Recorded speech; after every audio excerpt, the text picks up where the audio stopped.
Hey there guys, I'm Morgan Radford and it's time to get healthy.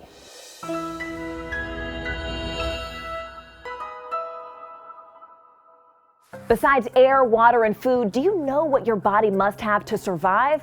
That's sleep. If you don't get a good night's rest, all kinds of bad things can happen, and you can have trouble in class. You can be hungry all the time. You can even break out in pimples. No thanks. And if you go a really long time without sleep, well, let's just say you don't want to do that. My name is Barry Kosofsky. If you go without sleep, you die. And in fact, you die from lack of sleep faster than you would from lack of food. All right, that was enough to convince me. In fact, sleep is so important. There are doctors dedicated to helping you get more of it. My name is Aviva Villar. You lose your patience. You lose your patience with your friends. You lose your patience with your teacher. Your brain really needs sleep. In fact, when you're out like a light, your brain has switched on. It gets to work doing all kinds of things. It releases hormones that make you grow. That's right, if you don't sleep, you actually don't grow. It also cleans itself by washing out waste and locking in what you learn. A student, for example, who gets a full night's rest is much more likely to be able to pay attention in school and make better grades.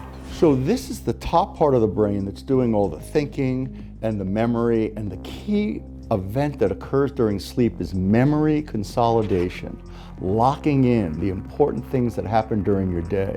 So you can imagine if you do too much of the experiencing and not enough of the replenishing, you run out of gas. So how much sleep do you actually need? Doctors say it depends on the person, but as a general rule, middle and high school students need about 8 to 10 hours per night. But studies say many kids are really only getting about 7 hours, and that's simply not enough. So what can you do to make sure you are getting enough sleep? We do have some tips. First, you can turn off those screens. The lights on your phone or on your computer, they tell your brain it's actually time to wake up. So make sure that all of your devices are tucked out of sight at least an hour before you put your head on that pillow. Try to leave the hour before you go to bed for activities that you can do in dim light. Try to go to sleep and wake up at the same time every night. Yes, that means weekends too, but it will actually help teach your brain when it's time to sleep. Caffeine, it wakes you up, so know what foods have it and try to avoid them. Did you know, for example, that some sodas have as much caffeine as coffee?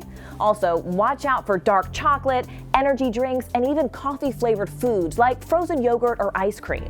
So what do you do if you follow all of these tips, but still just toss and turn when you get to bed? You can work with a doctor on giving your mind a reset.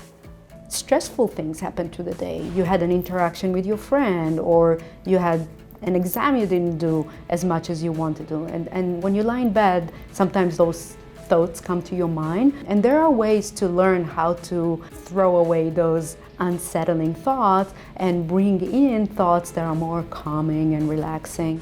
Paying attention to your sleep will help you be the champion that you already are. In fact, your whole body will be happy that you did.